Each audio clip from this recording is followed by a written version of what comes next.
양브로의 정신세계.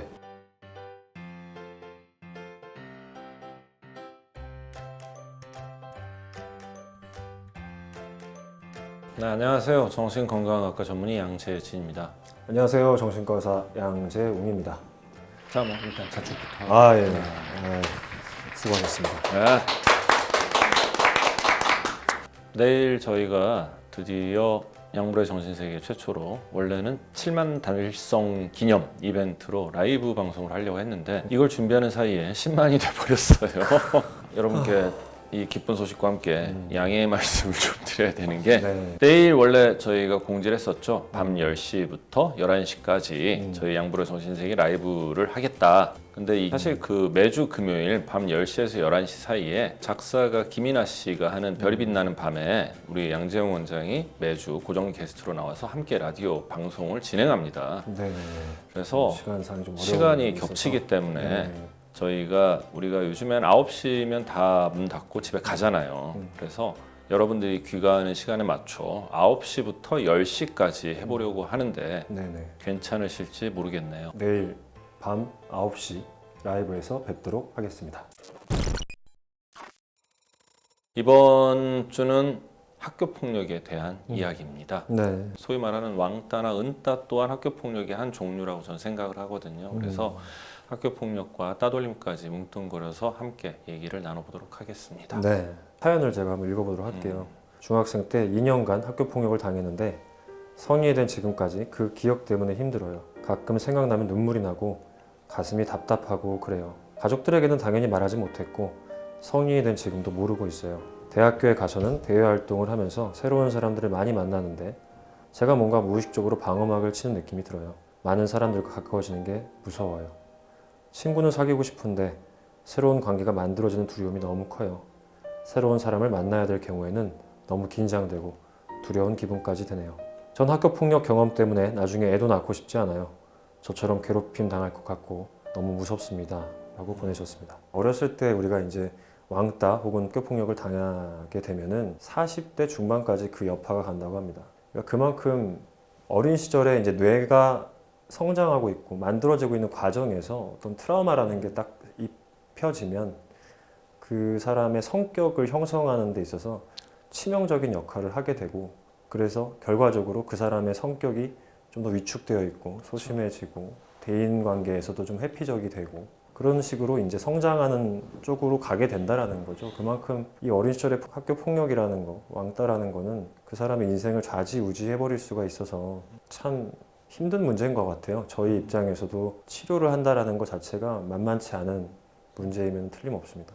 사실 학창 시절에 학교 폭력을 당한 분들 중 꽤나 많은 분들은 PTSD와 거의 유사한 증상을 경험하는 분들이 있고요. 사연 보내주신 분도 전형적인 그런 모습을 보이고 있고, 사실 참 치료적 접근이 힘들어요. 왜냐하면은 지금 극복해야 될 대상이 내 눈앞에 있는 게 아니고요. 현재 내 삶을 존재하지도 않아요. 과거의 경험 혹은 과거의 그 대상이 내 안에서는 끊임없이 커져만 간다라는 거거든요. 즉 실체 없는 적과 싸우는 기분이랄까? 약간 그런 느낌이에요. 과거의 자신으로 돌아가서 과거의 본인을 괴롭히던 혹은 따돌리던 그들과 뭔가를 해보려 하는 시도들을 하는데 그 시도만으로도 굉장히 무서워하고 불안해하고 힘들어하는 그런 경험들을 이미 여러 차례 해오신 분들이에요. 그러다 보니까 그분들에게 어떤 조언 혹은 어떤 가이드를 한다는 것 자체도 참 힘들고 그분들이 거기에 따라오는 것도 많이 힘들고요.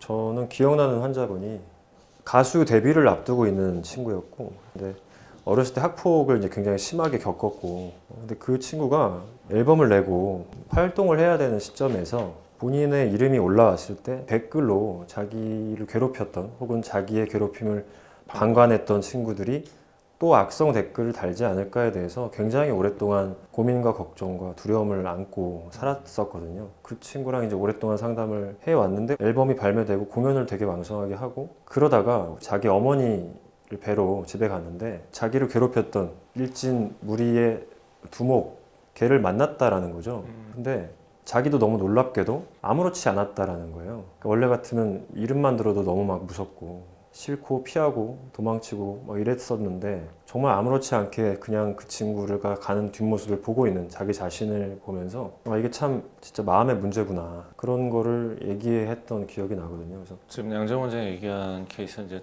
다행히 본인의 위치, 경험들이 달라지면서 좀 과거의 그런 트라우마를 극복한 굉장히 좀 좋은 긍정적인 케이스인데 사실 저한테 외래로 찾아오시는 분들 중 이런 학교 폭력이나 따돌림을 경험하신 분들은 당하는 당시에 찾아오는 분들은 사실 거의 없고요.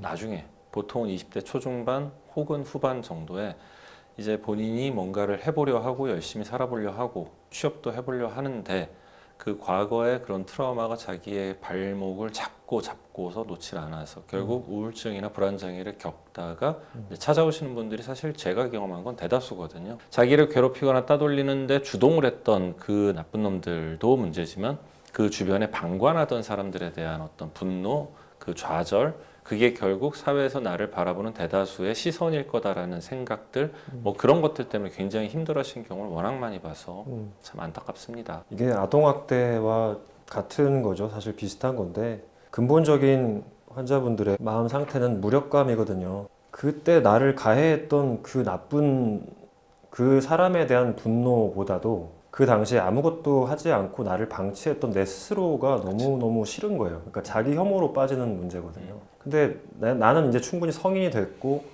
어느 정도 지금 만나는 사람들한테는 방어막을 칠 수가 있는데 좀 더 깊이 있는 인간관계를 갔을 때는 나는 나도 모르게 또 그런 폭력의 대상 혹은 상대가 주고 흔들 수 있는 대상이 될 수도 있겠다라는 그 두려움 때문에 관계를 형성하는 것도 이제 힘들어지게 되는 거죠. 근데 사실 그때 그거는 아이였을 때 나고 지금의 나는 다른 사람이거든요.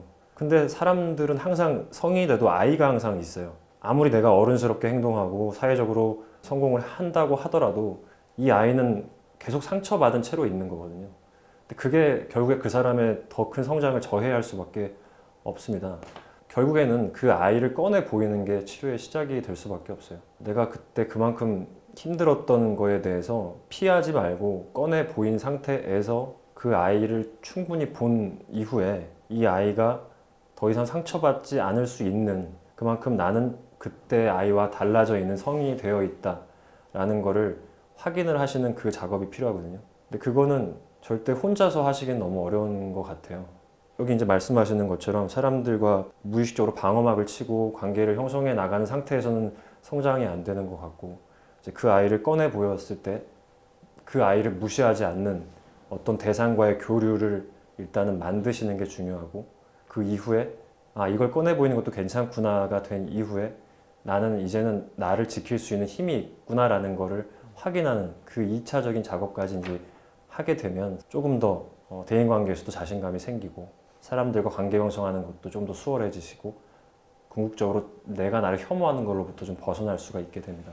누군가와 사회생활 속 대인관계를 하면서 다른 사람들과 내가 동등한 관계를 이어갈 수 있다는 거, 그리고 타인이 꼭 나에게 피해를 입히는 존재만은 아니라는 거, 그리고 내가 어떤 무리 속에서 타겟이 되는 그런 양 같은 약자는 아니라는 것들을 자꾸 경험을 해보셔야 됩니다. 그래야 사람들에게 좀 더 마음을 열 수 있고 조금은 성숙한 사람이 될 수 있거든요. 이런 것들을 아까 말씀드린 대로 좀 전문가의 도움을 받아서 함께 하셨으면 좋겠습니다. 그러면 저희가 이제 마인드 카페에서 랜덤 뽑기 네. 즉석 상담을 해보도록 하겠습니다. 이거 우리 새로 생긴 코너 속에 저희도 모르게 생겼어요. 랜덤 뽑기 네. 3분 즉석 상담. 네. 여기 올라오는 사연은 다 실제로 마인드 카페를 지금 애용하고 계신 분들이 익명으로 올려주신 겁니다. 네. 그렇죠. 그러다 보니까 참 누군가한테 얘기 못할 사연들을 많이 올려주신 것 같아요. 진짜로. 저는 학교 폭력의 피해자입니다. 담임 선생님은 사실 확인서를 쓰도록 도와주셨고 언제나 저와 다른 피해자들을 도와주실 준비가 되어 계십니다. 하지만 제가 학교 폭력에 노출되도록 판을 깔아주신 체육 선생님이자 학생 주임 선생님은 많은 아이들이 그 3명과 그들의 무리에 의해 트라우마와 정신적 고통을 받고 있으며 그들이 피해자들에게 폭언을 일삼다는 것을 알고 계시지만 아무리 얘기해 보아도 그분은 우리의 목소리를 듣지 않습니다. 짧지만 심했던 한 달간의 괴롭힘, 한 달간의 후유증, 합쳐서 2달간의 고통, 이 모든 것들이 저를 힘들게 했고 극심한 스트레스로 저는 건망증과 탈모, 구토에 시달렸습니다. 친한 오빠에게 스트레스 때문에 조금만 자극받으면 올라온다고 얘기했고 오빠는 스트레스의 근원지를 물어보았습니다. 저는 제가 겪은 고통과 제가 당한 괴롭힘에 대해 얘기했습니다. 난 진짜 괜찮다고 생각했는데 괜찮을 거라 생각했는데 그게 너무 진짜 괜찮다고 생각했고 괜찮을 거라 생각했지만 전혀 괜찮지 않았나 봅니다. 눈물이 그 순간 터져 나왔습니다. 그게 너무 트라우마로 남아버린 거야. 괜찮다고 여긴 내 생각을 부정하는 말을 내뱉으려 해서였을까요? 새벽이라 숨죽여 흐느꼈습니다. 아무 조치도 취하지 않은 학생 주임 선생님. 매뉴얼에 따랐을 뿐인데 학교 폭력의 피해자가 된 나. 모든 것에 분노했습니다. 외치고 싶었습니다. 나는 하나도 괜찮지 않습니다라고. 전 앞으로 어떻게 해야 할까요? 라고 하셨네요.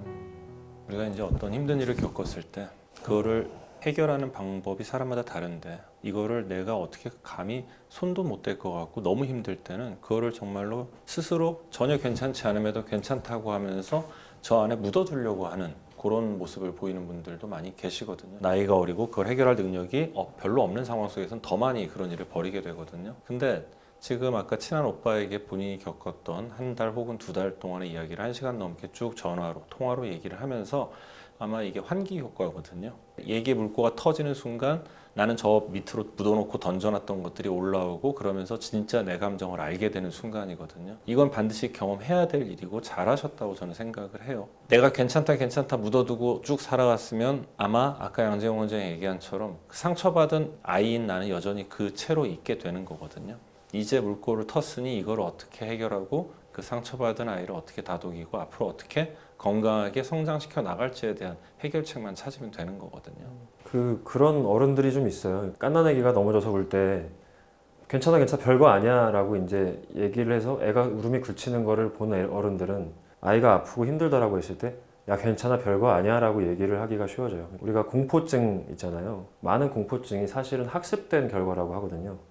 그러니까 나도 모르게 내 주위의 어른, 내가 롤모델로 삼고 있는 어른을 따라서 학습하는 경우에 공포증이 더 심해지는 경우 중에 하나라고 이제 학습된 거라고 얘기를 합니다. 그만큼 괜찮지 않은 거에 대해서 괜찮지 않다라고 충분히 공감을 해줘야 될 때에도 야 괜찮은 거야 괜찮다고 하다 보면 괜찮아지더라 라는 게 학습이 된 어른들이 잘못된 방향으로 가이드를 주는 경우들이 종종 있습니다. 이제 그럴 경우에 사실 이런 아이들은 이제 어디에 마음을 둘 곳이 없어지게 되죠. 자기는 아직 괜찮지 않은데 다 괜찮다고 하고 있으니 어디를 가야 되나 싶은 생각이 들게 되는 건데 괜찮지 않은 게 너무 당연한 일이에요. 이 학교 폭력을 당한다라는 거는 사실 굉장히 심각하게 내 생명에 위협을 느낄 수밖에 없는 일이고 이건 너무 괜찮지 않은 일이거든요. 근데 내가 안 괜찮으면 안 괜찮은 겁니다. 그러니까 충분히 힘들어 하시는 게 맞고 그거를 이제 어떻게 누구와 얘기하면서 회복을 하실지는 꼭 부모가 아니어도 상관없어요. 좋은 어른은 분명히 있으니까요. 그 어른을 찾아가시면 되는데 그거를 찾기 위한 노력은 스스로가 좀 하실 필요가 있다는 생각을 하게 됩니다. 그냥 막연하게 누군가가 나타나서 나한테 도움의 손길을 먼저 내놓지는 않아요. 지금 이 오빠분처럼 내가 얘기를 했을 때 충분히 위안을 줄 수 있는 사람이 있는 것이고 더 좋은 어른이 또 있는 것이니까 그 체육 선생님이라는 사람은 제가 볼 때 미성숙한 그렇죠. 어른이기 때문에 너무 의미를 두지 마시고 또 더 다른 좋은 상담 선생님, 다른 어른들을 좀 찾으려는 노력을 하셨으면 좋겠어요. 가끔 학교 폭력의 피해자분들 혹은 이제 이런 거를 직간접적으로 주변에서 경험한 분들이 근데 학교 폭력의 가해자들은 왜 그러는 거냐 이렇게 표현하면 그러는데 인간의 본성이에요. 쉽게 말하면 진화되지 못하고 배우지 못한 미성숙한 인간의 본성이라고 생각하시면 될 것 같아요. 대부분 가해 학생들이 피해 학생을 괴롭히는 이유 물어보면 심심해서 재밌어서 대부분 이런 별거 아닌 이유예요. 당하는 피해자 입장에서는 정말로 뭐 굴욕감도 느끼고 무력감도 느끼고 정말 생명 위협까지 느끼는 그런 큰일들이 가해를 하는 입장에서는 참 별것 아닌 이유로 하게 되거든요. 뭐 우리가 소위 그러잖아요. 무심코 던진 돌멩이에 뭐 개구리 맞아 죽는다 그러는데 그런 것들을 그냥 처음에는 한두 번 해보는데 그게 통하는 걸 느끼는 순간부터 그들은 그걸 하나의 놀이, 유희로 생각하게 되고 그들은 자기 패거리들의 놀이로밖에 생각을 안 해요.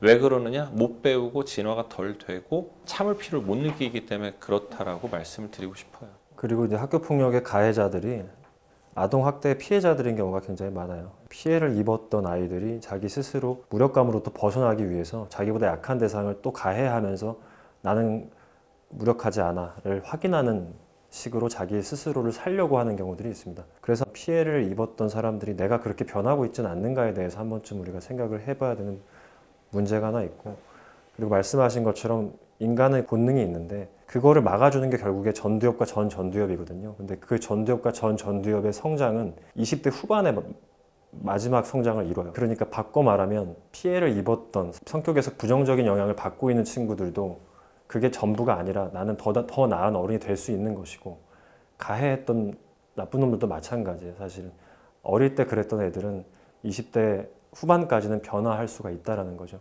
아이들은 변화할 수가 있고 그게 절대 끝이라고 생각을 안 하셔야 되는 게 제일 중요한 것 같습니다.